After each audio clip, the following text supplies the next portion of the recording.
मराठा समाज सत्ताधारी की वंचित? 800 कोटींची मागणी, महाराष्ट्राच्या कर्जाचा डोंगर आणि बदलत्या राजकारणातील नवा प्रश्न. नमस्कार, मी श्री प्रमोद सस्ते आणि आपण पाहत आहात ॲट प्रगती चळवळ.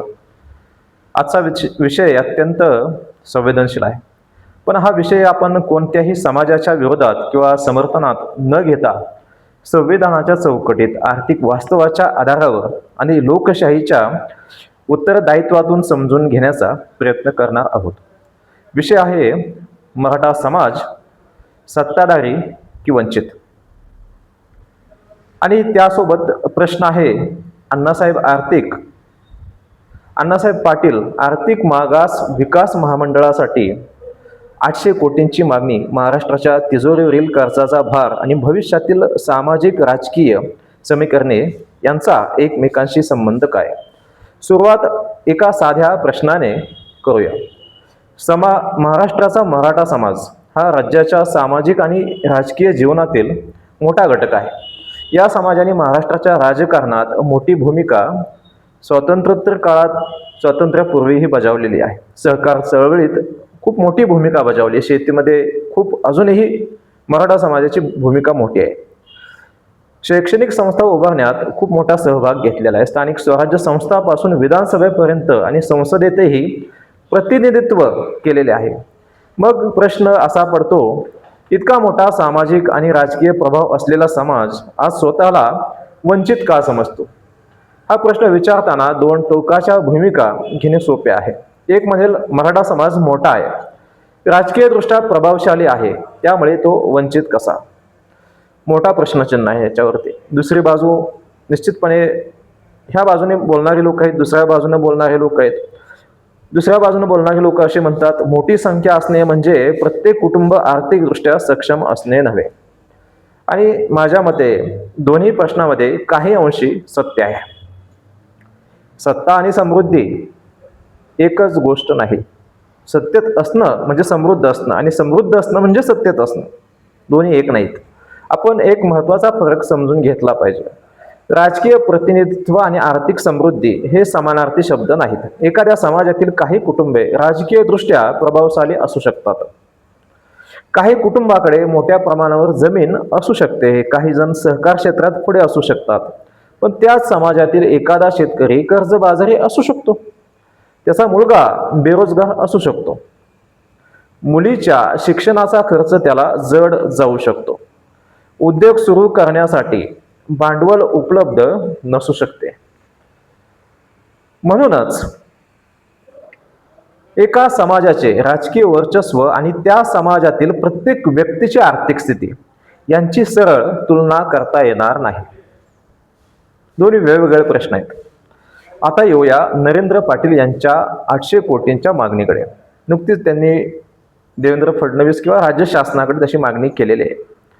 अण्णासाहेब पाटील यांच्या नावाने चालणारे आर्थिक विकास महामंडळ हे मराठा समाजातील आर्थिकदृष्ट्या दुर्बल घटकांना कर्ज, व्याज परतावा आणि उद्योजकतेच्या माध्यमातून मदत करण्याचे साधन आहे.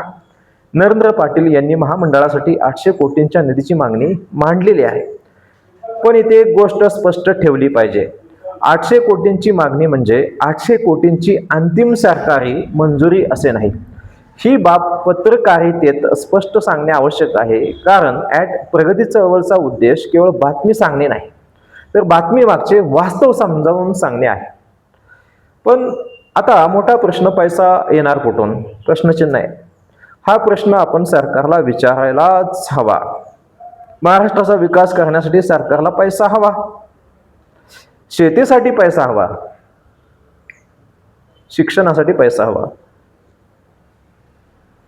आरोग्यासाठी पैसा हवा. विविध योजना आहेत, त्या विविध योजनांसाठी खूप मोठा निधी लागतो. उदाहरणार्थ रस्ते, पाणी, सिंचन, उद्योग, रोजगार यासाठी पैसा हवा. महिलांसाठी योजना आहेत, शेतकऱ्यांसाठी योजना आहेत, तरुणांसाठी खूप वेगवेगळ्या योजना आहेत. विविध सामाजिक घटकांसाठी वेगवेगळी महामंडळे आहेत. आणि त्याचवेळी राज्याच्या तिजोरीवर कर्जाचा खूप मोठा भार आहे. 10 लाख कोटीच्या आसपास अशी रक्कम ऐकवात आहे अंदाजे. म्हणून प्रत्येक नव्या मागणीसमोर एक आर्थिक प्रश्न उभा राहतो. सरकार पैसा कुठून आणणार?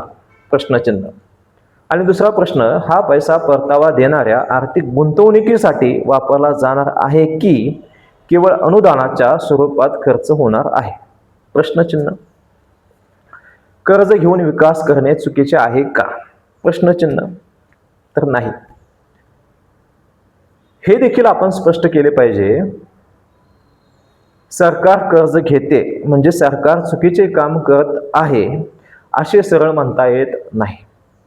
जगभरातील सरकारे पायाभूत सुविधा उभारण्यासाठी कर्ज घेतात. मग फरक काय? उत्पादक कर्ज आणि वाढता महसूल न निर्माण करणारा खर्च. प्रोडक्टिव्ह आणि मिसप्रोडक्टिव्ह दोन्ही वेगळ्या गोष्टीत. जर सरकारने कर्ज घेऊन सिंचन प्रकल्प पूर्ण केला आणि त्यातून शेतीचे उत्पादन वाढले तर ती गुंतवणूक आहे. जर सरकारने उद्योग उभारण्यासाठी पायाभूत सुविधा दिल्या आणि रोजगार निर्माण झाले तर ती गुंतवणूक आहे. पण जर कर्ज घेतले आणि त्या पैशातून केवळ तात्पुरता राजकीय लाभ मिळवला तर भविष्यात त्याचा भार कोण उचलणार? आपली पुढची पिढी. निश्चितपणे पुढच्या पिढीवरती तो बोजा पडतो. 5 वर्ष सरकार असतं, त्याच्या पुढे ते सरकार राहील अशी शाश्वती असतेच असं नाही. म्हणून 800 कोटींच्या मागणीचा विरोध नव्हे, पण प्रश्न जरूर. माझा प्रश्न 800 कोटी देऊ नका असा नाही. माझा प्रश्न आहे 800 कोटी दिले तर त्यातून काय निर्माण होणार? प्रश्नचिन्ह. किती योग उद्योजक होणार? प्रश्नचिन्ह. किती रोजगार निर्माण होणार? प्रश्नचिन्ह. किती उद्योग 5 वर्षांनी टिकणार? प्रश्नचिन्ह. किती कुटुंबाचे उत्पन्न वाढणार? प्रश्नचिन्ह. किती योग सरकारी नोकरीच्या प्रत्यक्षातून बाहेर पडून स्वतःचा रोजगार निर्माण करणार? प्रश्नचिन्ह. जर या प्रश्नांची उत्तरे मिळाली तर 800 कोटी खर्च नसतील तर ते सामाजिक आणि आर्थिक गुंतवणूक ठरतील. मराठा समाजाने आर्थिक स्वायत्तेला प्राधान्य दिले तर तो स्वार्थ आहे का? प्रश्नचिन्ह. हा आजचा सर्वात मोठा प्रश्न आहे. समजा मराठा समाज म्हणतो आम्हाला आर्थिकदृष्ट्या स्वावलंबी बनायचे आहे, मागणी करू शकतो. संविधानिक मागणी, संविधानिक मार्गाने लोकशाही व्यवस्थेत आमच्या तरुणांना उद्योग सुरू करायचा आहे, आम्हाला शिक्षणासाठी आर्थिक मदत हवी, आम्हाला कौशल्य प्रशिक्षण हवे, आम्हाला बाजारपेठ हवी, आम्हाला स्वतःच्या पायावर उभे राहायचे आहे. निश्चितपणे संविधानिक हक्क आहे. तर हा स्वार्थ आहे का? प्रश्नचिन्ह. तर नाही. स्वतःच्या समाजाच्या विकासासाठी आर्थिक स्वायत्ततेची मागणी करणे हा लोकशाहीतील अधिकार आहे. पण त्यासोबत दुसरी बाजू आहे. आता दुसरी बाजू काय आहे? आता ही मागणी करताना इतर समाजाच्या अधिकारांवर अन्याय होणार नाही याची काळजी घेणे ही सुद्धा लोकशाहीतील जबाबदारी आहे. निश्चितपणे. संविधान आपल्याला काय शिकवतं? प्रश्नचिन्ह. भारतीय संविधानाने प्रत्येक नागरिकाला समानतेचा अधिकार दिला आहे, सार्वभौमते, स्वातंत्र्य दिले आहे, बंधुतेची संकल्पना दिलेली आहे, सामाजिक न्यायाचे उद्दिष्ट दिले आहे. निश्चितपणे राज्य शासन त्या दृष्टीने पाऊल टाकते असं त्यांचं आश्वासन आहे. म्हणून कोणत्याही समाजाने आपल्या हक्कासाठी लढताना दुसऱ्या समाजाचा शत्रू तयार करण्याची गरज नाही. मराठा समाजाला न्याय हवा असेल तो संविधानाच्या मार्गाने मिळवायचा आणि त्यासाठीच ही उठाठेव चालली. ओबीसी समाजाला आपले आरक्षण वाचवायचे असेल तेही संविधानाच्याच मार्गानेच, दुसरा मार्गच नाही याच्यामध्ये. आणि सरकारने निर्णय घ्यायचा असेल तर तो कायदा, आकडेवारी आयोग आणि न्यायालयीन कसोटीच्या चौकटीत घ्यायला हवा. संविधान सर्वोच्च आहे. आता यापुढे जाऊन एक खूप मोठी समाजामध्ये वर्ण व्यवस्थेच्या उतरंडीमध्ये क्षत्रियत्व म्हणजे नेमके काय, इथे एक वैचारिक मुद्दा आहे. मराठा समाजाच्या इतिहासात शौर्य, नेतृत्व, संरक्षण आणि सार्वजनिक जबाबदारी यांची परंपरा असल्याचा अभिमान व्यक्त केला जातो. पण आजच्या संविधानिक लोकशाहीत आपली सामाजिक ओळख कोणत्याही वर्ण व्यवस्थेच्या उतरंडीपेक्षा मोठ्या चौकटीत तपासावी लागते. आजचे भारताचे नागरिकत्व जन्मावर आधारित वर्णश्रेष्ठत्वावर नाही तर संविधानिक समानतेवर आधारित आहे. SIR चाललंय आता सगळीकडे. म्हणून क्षत्रियत्व हा शब्द आपण जर वापरत असू तर त्याचा अर्थ सामाजिक श्रेष्ठत्व असा नसून धैर्य, जबाबदारी, त्याग, संरक्षण, नेतृत्व आणि सार्वजनिक कर्तव्य असा घेतला पाहिजे. कारण संविधानाच्या भारतात कोणताही वर्ण दुसऱ्यापेक्षा श्रेष्ठ नाही. स्वातंत्र्यानंतर संविधान स्वीकारल्यानंतर वर्णव्यवस्थेची उतरण ही संविधान मान्य करत नाही. मग मराठा समाजाची खरी कसोटी काय? प्रश्नचिन्ह. आता माझ्या मते, तुमचं मत तुमचं, माझं मत माझंच. माझ्या हक्कासाठी लढताना इतरांच्या हक्काचे संरक्षण करणे हीच खरी कसोटी आहे. निश्चितपणे या मताशी तुम्ही सहमत असाल तर कमेंटमध्ये लिहू शकता. आपल्या समाजासाठी निधी मागताना राज्यातील इतर गरिबांचाही विचार करणे, आपल्या मुलांसाठी शिक्षण मागताना सर्व मुलांना शिक्षणाची संधी मिळावी अशी भूमिका घेणे, आपल्या तरुणांसाठी रोजगार मागताना बेरोजगारीच्या प्रश्नावर व्यापक धोरण मागणे ही भूमिका घेतली तर समाजाचे नेतृत्व अधिक व्यापक बनेल. मग आपला मूळ प्रश्न काय? तर मराठा समाज सत्ताधारी की वंचित हा प्रश्नचिन्ह. निश्चित याच्यावरती प्रश्नचिन्ह आहे. हा प्रश्न आपण चुकीच्या पद्धतीने विचारतो आहोत का? निश्चितपणे तुमचा विचार आता कदाचित, याच्यावरती मी कदाचित म्हणतो, कारण एखादा समाज फक्त सत्ताधारी किंवा वंचित अशा दोनच चौकटीत बसत नाही. त्या समाजात सत्तेत असलेले लोक असतात. प्रत्येक समाजाचे लोक सत्तेत आहेत. सत्तेबाहेरचे लोक असतात. श्रीमंत असतात, मध्यमवर्गीय असतात. लोकप्रतिनिधी कोण असावा? तर गरीबही असतात. लोकप्रतिनिधी आता फक्त श्रीमंतच असतात 100%. याची आकडेवारी आपल्याला काढावी लागेल. शेतकरी असतात, कामगार असतात, उद्योजक असतात. एखादा उद्योजक लोकप्रतिनिधी होऊ शकतो. बेरोजगार तरुण असतात. एखादा बेरोजगार लोकप्रतिनिधी होऊ शकतो. म्हणून संपूर्ण समाजाला एकाच रंगात रंगवणे ही सामाजिक वास्तवाची चुकीची मांडणी ठरू शकते. चित्र रंगवणं आपल्या हातात आहे, परंतु ते चित्र सत्य कितपत आहे याचंही मोजमाप आपल्याला पाहणं गरजेचं आहे. मग पुढचा मार्ग कोणता? प्रश्नचिन्ह. माझ्या मते मराठा समाजासमोर 5 मोठ्या दिशा आहेत. पहिली दिशा शिक्षण. आरक्षणाच्या मागणीसोबत गुणवत्तापूर्ण शिक्षणासाठी मोठी सामाजिक चळवळ उभी करावी लागेल. तर लागेल. दुसरी दिशा कौशल्य. पारंपरिक नोकऱ्या पलीकडे तंत्रज्ञान, उत्पादन, सेवा, AI, उद्योग, कृषी प्रक्रिया या क्षेत्रात युवकांना तयार करावे लागेल. नवीन आव्हाने स्वीकारावी लागतील. तिसरी दिशा उद्योजकता. अण्णासाहेब पाटील महामंडळाचा पैसा केवळ कर्ज पुरवठा न राहता उद्योजक निर्माण करणारे यंत्रणात्मक मॉडेल बनले पाहिजे. चौथी दिशा शेतीचे आधुनिकीकरण. शेती करणारा मराठा तरुण केवळ कच्चा माल उत्पादक न राहता प्रक्रिया उद्योग, ब्रँडिंग आणि बाजारपेठेशी जोडला गेला पाहिजे. पाचवी दिशा सामाजिक एकात्मता. मराठा, ओबीसी, दलित, आदिवासी, अल्पसंख्याक आणि इतर सर्व घटकांमध्ये संघर्षाऐवजी संविधानिक संवाद वाढला पाहिजे. महत्वाचं आहे. राजकारणातही मोठा बदल आवश्यक आहे. आज राजकीय पक्ष प्रत्येक समाजाच्या मागण्यांकडे मतांच्या गणितातून पाहतात. व्यावहारिक दृष्ट्या ते योग्य असू शकतं, हे वास्तवच आहे. पण समाजानेही राजकारणाला एक प्रश्न विचारायला हवा. तुम्ही आमच्यासाठी काय केले? प्रश्नचिन्ह. केवळ घोषणा नको. घोषणा देणं त्यांचं काम आहे. केवळ मोर्चे नकोत. सामाजिक नेतृत्वाचं ते काम. केवळ निधीची घोषणा नको. परिणाम हवा. रिझल्ट ओरिएंटेड वर्क निश्चितपणे होणं आवश्यक आहे. आज तरुण पिढीकडे सर्वात मोठा प्रश्न किती रोजगार, किती उद्योग प्रश्नचिन्ह आहेत ह्याच्यावरती. किती शैक्षणिक प्रगती, एकूण लोकसंख्येच्या किती टक्के तरुण शैक्षणिक प्रगतीमध्ये आहे, किती उत्पन्न वाढ, दरडोई उत्पन्न किती, किती कर्जमुक्त कुटुंब आहे. आज देशावरती प्रत्येक नागरिकावरती 4.5 लाखच्या 5 लाखाच्या आसपास कर्ज प्रत्येक व्यक्तीवरती. मग कुटुंबे कर्जमुक्त आहेत का? किती सक्षम तरुण आहेत? प्रश्नचिन्ह. हा हिशेब मागण्याची वेळ आली आहे. आता 1982 साली अण्णासाहेबांनी जो त्याग केला, अण्णासाहेब पाटील, त्यांच्या त्यागाचा अर्थ काय? त्याच्यावरती प्रश्नचिन्ह आहे. अण्णासाहेब पाटील यांनी संघर्ष केला. त्यांच्या नावाने आज महामंडळ आहे. पण त्यांच्या नावाचा खरा सन्मान काय? प्रश्नचिन्ह. याच्यावर फक्त पुतळा? प्रश्नचिन्ह. फक्त जयंती? त्याच्यावर प्रश्नचिन्ह आहे. फक्त भाषण? प्रश्नचिन्ह. फक्त निधीची घोषणा? प्रश्नचिन्ह. तर नाही. ह्या सगळ्या प्रश्नांची उत्तरं नाही आहेत. त्यांच्या नावाने उभ्या असलेल्या संस्थेतून आर्थिकदृष्ट्या दुर्बल तरुणाला स्वतःच्या पायावर उभे करणे, हा खरा त्यांच्या संघर्षाचा सन्मान आहे, त्यांच्या त्यागाचा, त्यांच्या बलिदानाचा हा खरा सन्मान आहे, त्यांचा हा खरा सन्मान आहे. त्यांच्या नावानं राजकारणापेक्षा एक मोठा प्रश्न मी तुम्हाला विचारतो, आपण नेहमी विचारतो, मराठा सत्तेत येणार का? प्रश्नचिन्ह.